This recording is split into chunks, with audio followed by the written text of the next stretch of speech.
আমরা এখন আছি 2012 সালে পটুয়াখালী জেলার পালাফাড়া থানায় হোসেনপাড়া মজস্ত ঝাউবাগান ঘেরা সমুদ্র তটে এই ঐতিহাসিক নৌকাটি জেগে ওঠে, যেটি আসলে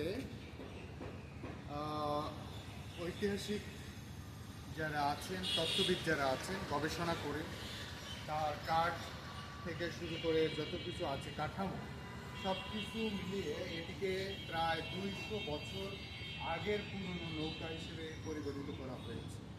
এই সেই ঐতিহাসিক নৌকা যেটি তৈরি করেছিল একদল দক্ষ শ্রমিকরা।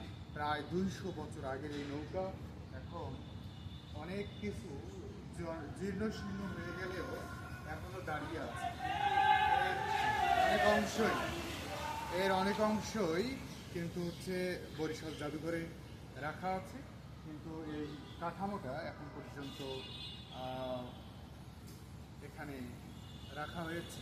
মানুষ, দর্শনার্থী যারা আছে তারা আসেন এবং দেখেন এবং উপভোগ করেন। সবাই ভালো থাকবেন এবং সুস্থ থাকবেন। New result.